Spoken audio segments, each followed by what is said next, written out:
Ezequiel capítulo 33. Ezequiel capítulo 33. Nós vamos entrar nesse estudo depois de lermos Ezequiel capítulo 33, o verso 7, verso 8, 7 e 8.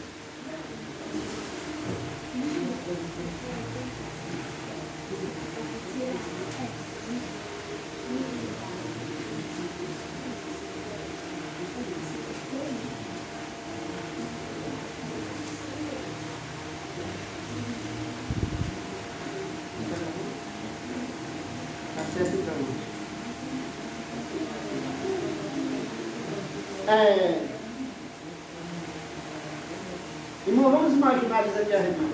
Vamos imaginar uma escola em que o aluno tem que tirar 10 para poder ser aprovado. Se ele tirar 9,5, está reprovado. O aluno, ele 9,5 ele foi reprovado. É reprovado do mesmo jeito daquele que tirou 0, ou daquele que tirou 2. Parece ser injusto, não parece? Vamos ler a Bíblia? Ezequiel capítulo 33. Vamos logo ler o verso 13.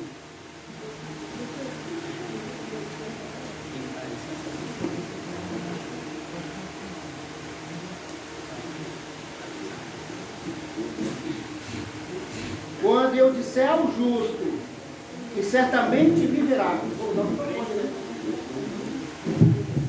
Quando eu disser ao justo, que certamente viverá, e ele, confiando na sua justiça, praticar a iniquidade, não virão à memória todas as suas justiças, mas sua iniquidade que pratica, ele morrerá.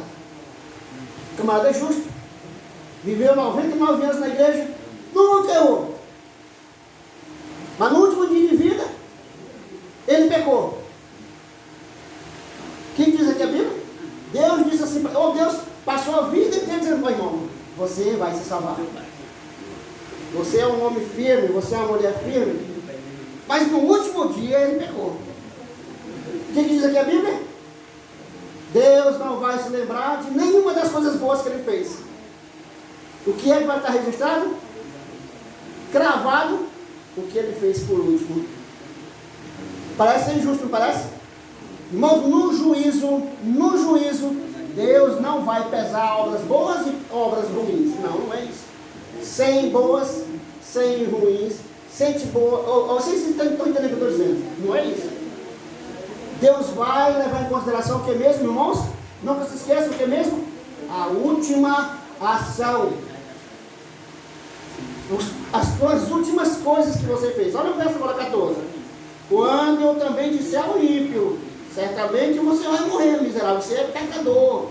E se ele se converter no seu pecado e fizer juízo e justiça, 15, restituindo esse ímpio ao penhor, pagando o furtado, andando nos estatutos da vida e não praticando iniquidade, certamente viverá, ele não morrerá. Verso 16, de todos os seus pecados, porque pecou, não se fará memória contra eles. Juízo e justiça fez, certamente viverá.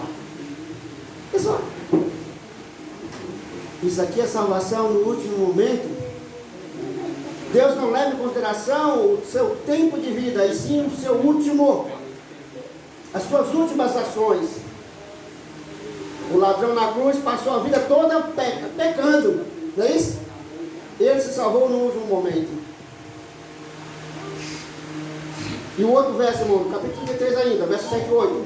A ti, pois, ó filho do homem, verso 7, te constitui por atalaia sobre a casa de Israel.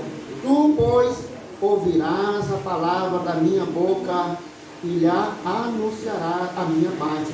Verso 8, se eu disser ao ímpio, ó ímpio, certamente morrerás, e tu não falares para desviar o ímpio do seu caminho, morrerá esse ímpio na sua iniquidade, mas o seu sangue eu demandarei da tua mão. Irmãos, Deus nos constituiu, todos nós somos atalaia. Agora a atalaia Olha aqui, a mensagem dessa semana chamou muita atenção para Deus é que é o juiz. Ah, irmãos, quem é juiz? É Deus. É Deus é quem julga. Nós somos atalaia. Se por acaso vemos o nosso irmão, a nossa irmã, num caminho que está conduzindo à perdição, nós temos a obrigação de dizer: rapaz, esse caminho vai te conduzir à perdição. E se você não falar, leia o capítulo 33 de Ezequiel depois de nós. Deus vai requerer de cada um de nós. O ímpio vai perecer na sua impiedade, mas Deus vai requerer. Não sei o que é requerer. Será que nós vamos pagar nossa vida, perder a vida eterna por isso? Né? Voltando aqui à mensagem, irmãos, da revista, vamos rememorar o seguinte: o ensino bíblico sobre o juízo nos ensina que Jesus, em virtude de sua vida perfeita e sem pecado e de sua morte em nosso favor, oferece-nos sua qualificação perfeita. E eu quero chamar a nossa atenção aqui para duas coisas, irmãos. Toda vez que alguém for falar sobre lei, pense em outro extremo, pense na graça. E toda vez que alguém vier falar sobre graça, pense no outro lado, sobre a lei. A lei e a graça parecem incongruências, mas elas andam juntas. Não podemos ir para um extremo, nem podemos ir para o outro extremo. Quando nós lemos aqui, vocês vão perceber, eu vou chamar a nossa atenção aqui. Parece então que Jesus é o bonzinho, ele é perfeito, e ele já me salvou e eu não me perco mais. Será que é isso que diz a Bíblia? Diz aqui o autor dessa mensagem que nós não precisamos ter medo do juízo. Por que não precisamos ter medo do juízo? Nós temos apesar de ser temos um juiz lá, que é o juiz Jesus Cristo. Ele também é o que mesmo? Ele é o nosso ou em outras palavras, o nosso sacerdote. Mas também o que ele é mais? O que ele é mais? Ele também é o corpo.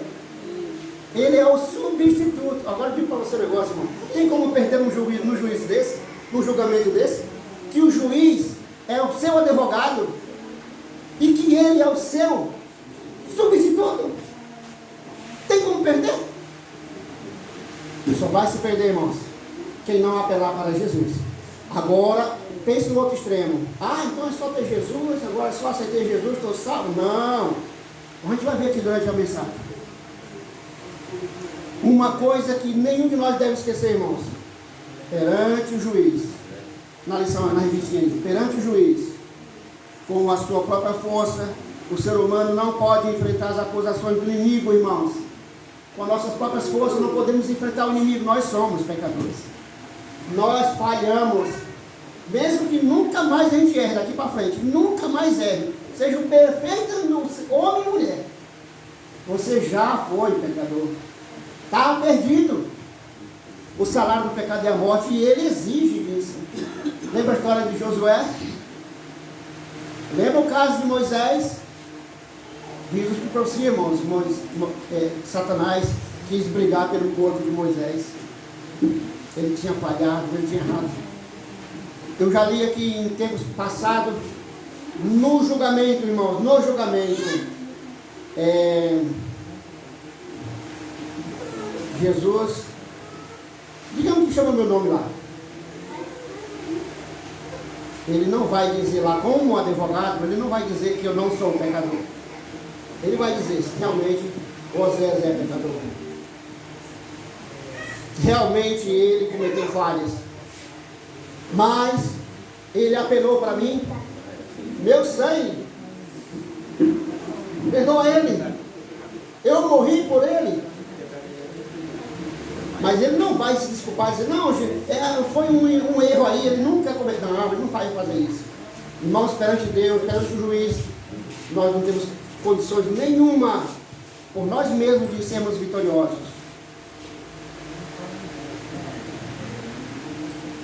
Ao acusador de seu povo, declara ao Senhor, o Senhor te repreenda, ó Satanás.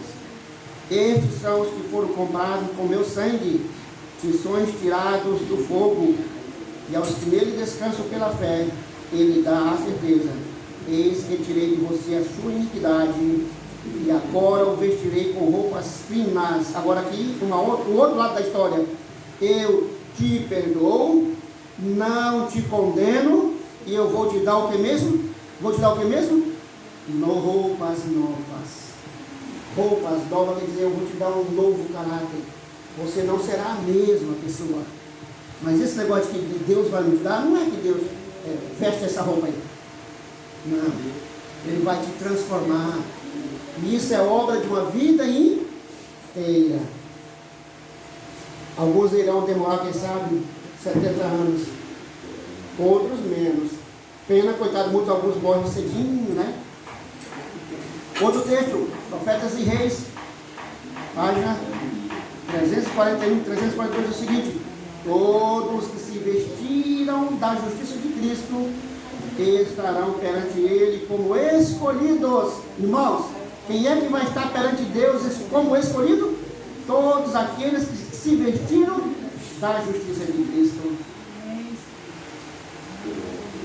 Satanás não tem poder para os arrancar da mão do Salvador. Cristo não permitirá que fique sob o poder do inimigo a pessoa que com penitência e fé clama a sua proteção. Ele apelou para mim, ele mudou de roupa, ou em outras palavras, ele mudou de caráter. Lembra que nós lemos aqui em Ezequiel? Ele era realmente pecador, mas ele se converteu, ele é uma nova pessoa, ele apelou para mim e eu vou salvá-lo. Todos que verdadeiramente se tenham arrependido do pecado e que pela fé hajam reclamado o sangue de Cristo como seu sacrifício expiatório, tiveram perdão acrescentado ao seu nome nos livros do céu, tornando-se eles participantes da justiça de Cristo e verificando se está, olha aqui, irmão, preste atenção. Apelou para Jesus? Apelei. Está arrependido? Sim. Apelou para Jesus? Sim. Pediu perdão? Sim. Vários passos que deu. O que mais que você deve fazer? Verificar se está o seu caráter em harmonia com a lei de Deus. Olha para a lei, olha o seu caráter. Olha para a lei, olha o seu caráter. Esse é outro passo. Se seus pecados são com a lei de Deus, se eu vou ler novamente.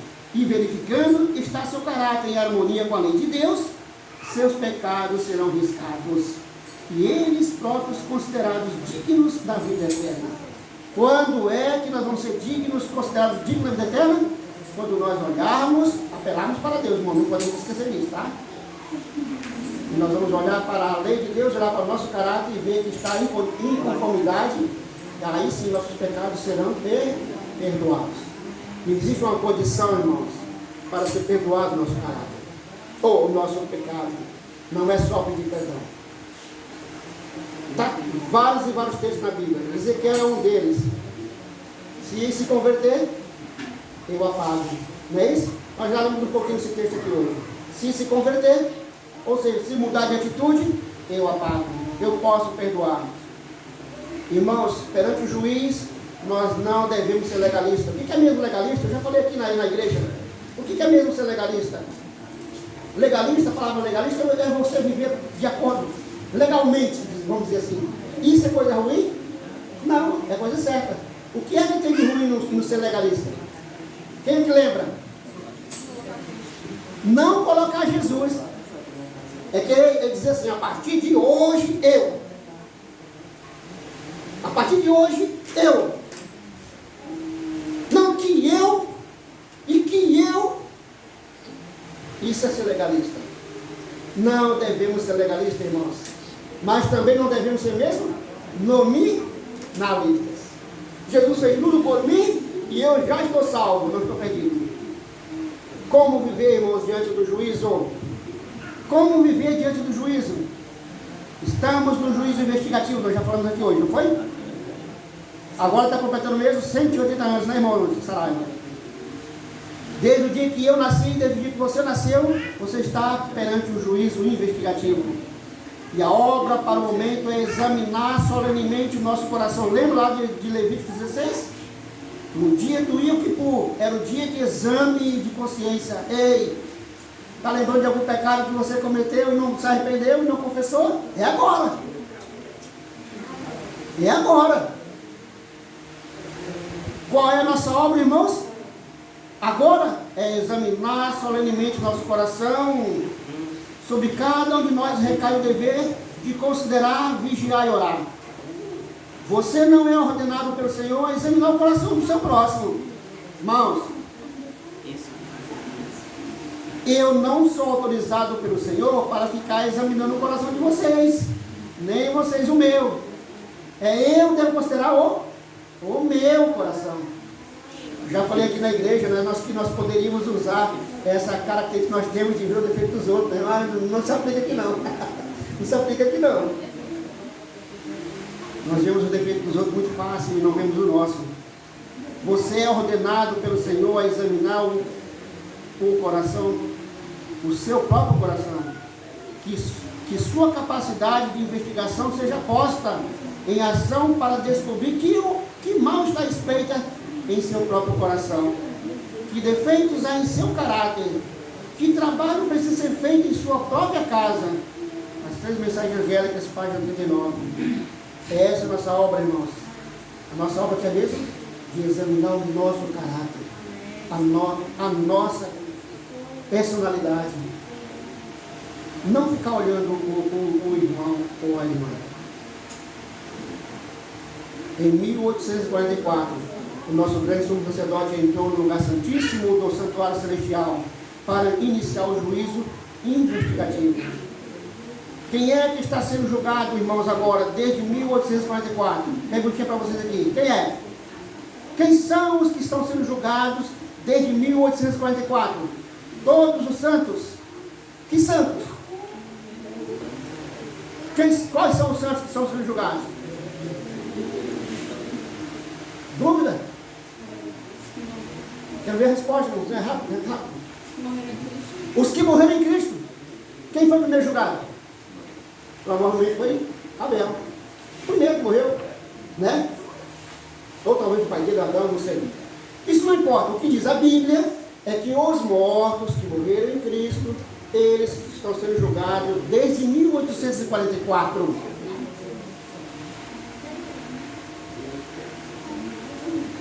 Diz o Escritor assim, irmãos. Quando abre-se o livro, Mateus não é você, Mateus, está vivo. Você está vivo ainda. Abre o livro, esquece todo mundo, não existe mais ninguém na terra. É o nome desse aqui que vai ser julgado. É o juiz investigativo. Não passa nada, nem os pensamentos, nem os motivos. A pessoa, o motivo, fez uma obra boa, por um motivo errôneo, condenado. Não é a obra em si muito que importa. Por exemplo, o pecado de Adão e Eva, qual foi? Que tirou eles do paraíso e tiraria eles do céu. Comer um fruto? Uma fruta? Que Deus falou para não comer? Não, esse não é o tanto problema. Qual é o grande problema deles? A essência que era o que mesmo? Desacreditar da palavra de Deus. Essa que é a essência. É essa que tiraria eles do céu. Eu vou ler novamente aqui, irmãos. Desde 1844 que está colocado o tribunal no céu. Quem é que está sendo julgado lá no céu? Os que já morreram em Cristo. Você, irmãos, e eu, nós não estamos sendo julgados no céu, tá? Nós não estamos sendo julgados no céu. Quando alguém disser assim, até mesmo o pastor disser, o seu nome pode passar hoje lá no céu. Não, isso não vai acontecer. Mesmo que você morra hoje, tem uns na fila aí para passar ainda. Concordem, Eliezer? Não, Eliezer, mas não concordam comigo, não. Ei, é certeza. Os vivos não estão sendo julgados. É os mortos que estão sendo julgados. Agora, olha que texto bonito. Quando essa obra se completar, que obra? A obra de julgar os mortos. Quando essa obra se completar, o juízo deve ser pronunciado sobre os vivos. Deus não, irmãos, presta atenção, Deus não vai chamar Lúcia, Jandilton, não vai ser assim. Acabou a julgar os mortos, sentencia os vivos. Não diz a Bíblia isso? Quando ele terminar o julgamento, Apocalipse diz, ele vai lançar os incensários e está feito.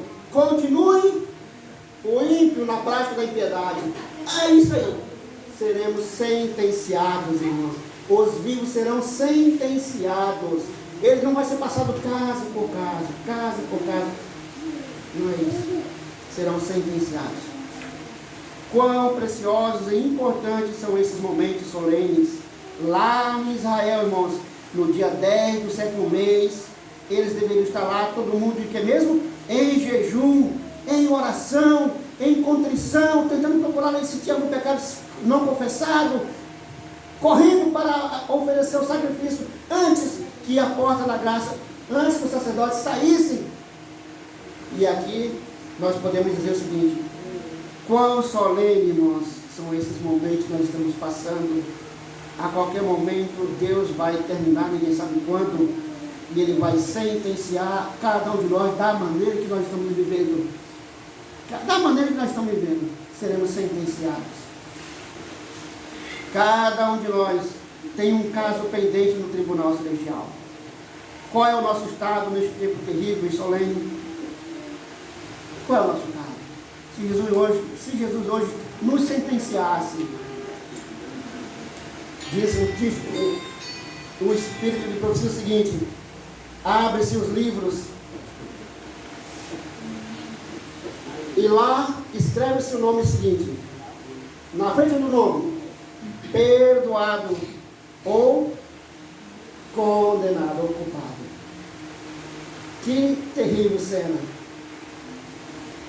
Quantos dos mortos que já viveram aqui, que se disseram cristãos, servos de Deus, abre-se os livros e o nome dele é revisto, e aí na frente, perdoado. E infelizmente, sabe o que acontece, irmãos? Sabe o que é a infelicidade? É que a maioria está sendo culpado. Culpado por vários e vários motivos. Culpado porque não se arrependeu, culpado porque não confessou, culpado porque não se converteu, culpado porque não apelou para Jesus e assim por diante. Culpado porque se defendia. Essa semana eu li um texto na meditação. Algumas pessoas dizem o seguinte: se eu confessar que eu sou pecador, aí é muita humilhação. É muita humilhação dizer que errei. Já pensou, irmãos, na sua profissão, você alguma vez já errou? E dizer, rapaz, se eu disser que eu errei, vem cá, você não é profissional não? Irmãos, tem que ter muita humildade, é ou não é? Quando que você, às vezes, já falei com Deus, quando que você é muito elogiado ao céu? Quando você se humilha.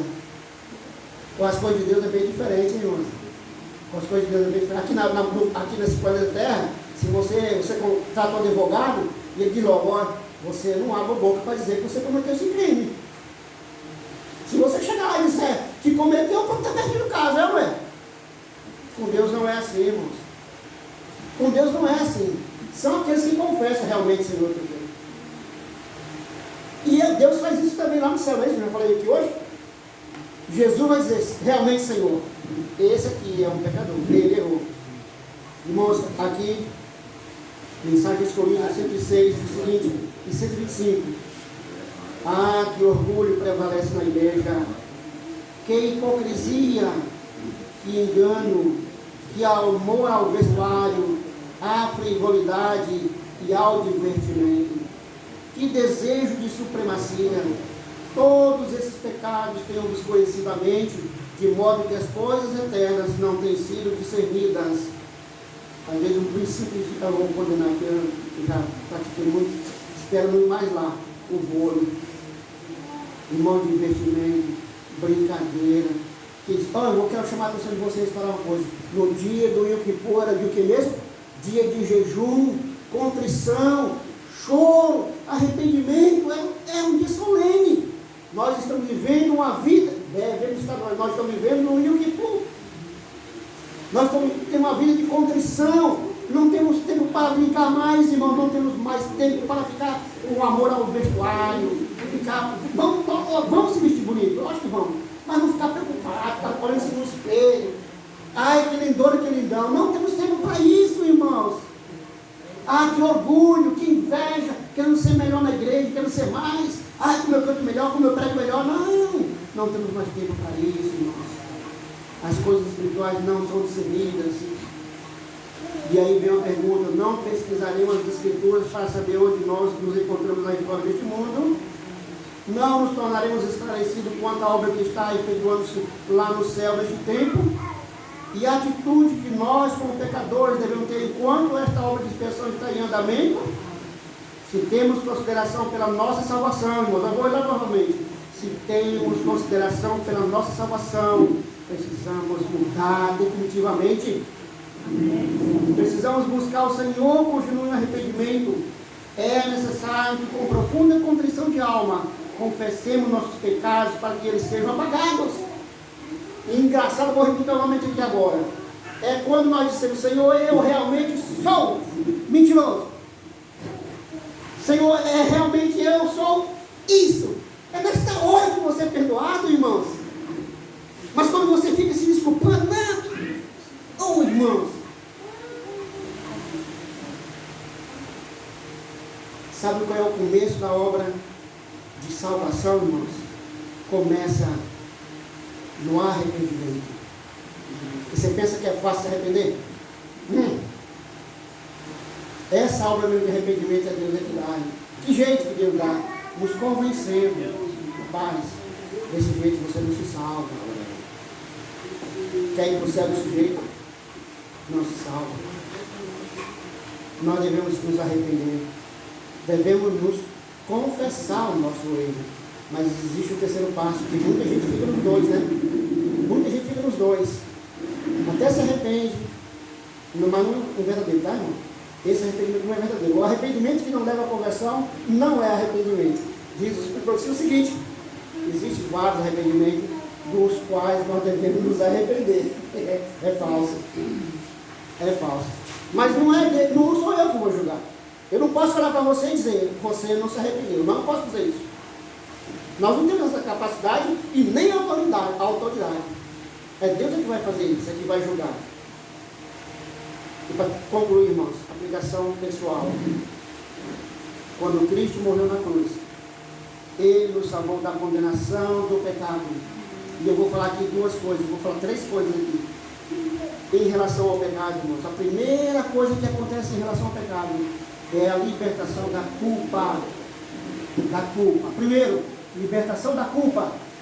Segundo, libertação do poder do pecado.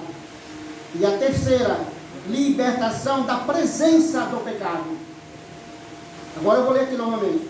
Quando Cristo morreu na cruz, Ele nos salvou da condenação do pecado. Jesus morreu para tirar a condenação. O salário do pecado é a morte, não é isso? Mas o dom gratuito de Deus é o que mesmo? A vida eterna em Cristo Jesus, o perdão dos pecados. Ele perdoou. Esse é o primeiro passo. Não devemos ficar apenas nesse. Mas você sabia que muitos serão salvos nesse passo apenas? Exemplo, o ladrão na cruz, garantido, esse não podemos dizer que está salvo. O próprio Jesus disse que ele está salvo, não foi? Ele só recebeu essa parte aqui. Ele foi liberto da culpa. E ele confessou, não é isso? Eu mereço. Eu já matei, eu já arrumei, fiz muita atrocidade. Eu mereço essa cruz. E aí ele pede para Jesus, ele apela para Jesus e Jesus liberta ele. E não, ele não desceu da cruz, continuou salvo. Para a mulher pecadora, ela passou por esse estágio, não foi? Não te condeno, mas ela ficou viva. Aí ela deu o segundo, tem que dar o segundo passo. Você precisa o que mesmo? Vai, não peques mais, não deixe mais o pecado dominar você. Estão entendendo o segundo passo? Primeiro passo, Jesus nos perdoa, tira da culpa. Segundo passo, nos liberta do poder do pecado. Irmão, tem muitos pecados, tem muitos vícios. Eu vou contar para vocês aqui rápido, muito rápido. O meu, eu não posso contar outro, mas esse eu não posso contar. Futebol. Pensa uma pessoa viciada em futebol. Sempre da igreja, Sempre fui jovem animado na igreja. Mas eu era viciado em futebol. Viciado do jeito que se eu tivesse falando, se eu estivesse assistindo futebol, se eu estivesse jogando bola, eu estava falando de bola. Eu não aguentava uma Copa do Mundo no sábado. Era um suplício para me aguentar um jogo de bola no sábado. E uma vez eu me lembro que o pastor disse: irmãos, uma Copa do Mundo tinha no sábado à tarde, um jogo de futebol, Brasil, não sei quem. Ele disse: quem de vocês, irmãos, vão vir para o JA ou vão ficar assistindo futebol? Irmãos, eu poucas vezes assisti futebol no sábado, mas eu estou dizendo de suplício, o poder do pecado, era forte esse negócio. Em relação ao futebol, irmãos, não sofro mais. Não sofro mais. Pode Brasil, a gente vai jogar, pode Brasil, pode ser a final da Copa do Mundo. Você pode acreditar. Eu não vou dizer que eu não vou ligar, vai que eu ligo. Vai que eu ligo. Mas não tem mais aquele poder, aquela força que ele tinha sobre mim. É isso que Deus vai fazer no segundo passo. E algumas pessoas é apetite, não é verdade? Não domina. Eu não tenho só um, não, eu tenho vários, não. Eu ia falando, tenho vários. Vou repetir aqui, irmãos, qual é o primeiro passo? Deus nos liberta, que medo da culpa. E o segundo? Do poder. Do poder. E por último, em breve, quando Jesus voltar, irmãos, Ele vai eliminar da presença do pecado. Lembra as últimas frases do livro O Grande Conflito? O que diz lá as últimas frases do Grande Conflito? Pecado e pecadores não existem mais. Mas isso aí, né, irmão Jamil? É só no final. É só no final. A presença do pecado, nós iremos continuar com ela, querida. Irmãos, eu quero terminar a mensagem do seguinte: uma reflexão para nós. Nós vimos hoje aqui que nós não devemos, nós temos autoridade, nós não somos juiz de nenhum de nós, de ninguém, mas nós devemos ter a obrigação de examinar nós mesmos. Sabe, irmãos, não combina com o cristão ser egoísta. É cristão? O que quer dizer a palavra cristão? Seguidor de Jesus Cristo. E aí nós podemos examinar a nós mesmos. Sou egoísta? Penso só em mim? E isso tem a ver com igreja, tem a ver com relacionamento de marido e mulher, tem no trabalho, tem em todos. Não combine, irmãos, com o cristão ser invejoso. E Deus quer nos libertar do egoísmo, Deus quer nos libertar da inveja. Irmãos, se em nosso coração passa esse sentimento de inveja de alguém, por bonito, por sabedoria, por posição, não combina com o cristão. Não combina com o cristão, irmãos, a fofoca, fofoqueiro. Que fica apontando o dedo para um, apontando o dedo para o outro. Vocês lembram de mais alguma coisa? Não combina com o cristão, irmãos, ser cavalo, ignorante.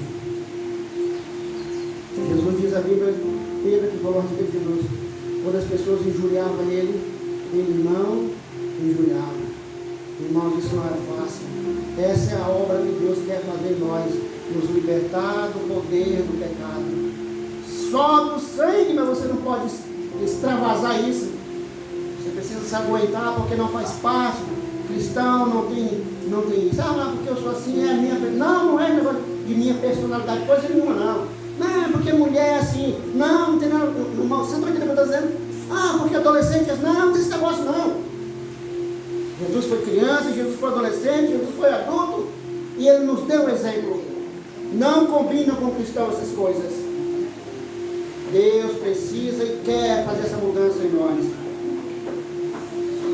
E a terceira coisa que nós precisamos fazer, irmão, ou a última coisa que nós precisamos fazer, conhecer a palavra Conhecer a vontade de Deus. Quer se salvar? Conheça a palavra de Deus. E onde é a palavra de Deus? Bíblia. Bíblia. Qual é a outra coisa? Além de conhecer a palavra de Deus, mas tem a ver com a palavra ainda. Crer nela. Satanás tem 2 passos. Vocês acham que Satanás conhece a palavra de Deus? Vocês acham que Satanás acredita na palavra de Deus? Acredita. Não diz a própria Bíblia que ele acredita que estremece. E a terceira coisa, irmãos, que essa é a mais importante, todas são importantes, lógico. Acho que não tem como tirar aqui uma. Acho que uma não é mais importante que a outra, não. Se sair uma, está tudo perdido. Se você não conhece, se você não acredita, ou se você conhece, se você acredita, mas você não obedece, está perdido. Sem chance. Resumindo aqui tudo é o seguinte, irmãos. Nós estamos vivendo no dia do juízo investigativo, onde cada caso dos que já morreram estão sendo investigados. Nada passará por alto, nem as intenções, os motivos das obras que eles fizeram. E nós vimos aqui hoje, novamente, algo que você já sabe disso. Os vivos serão sentenciados do jeitinho que estão vivendo.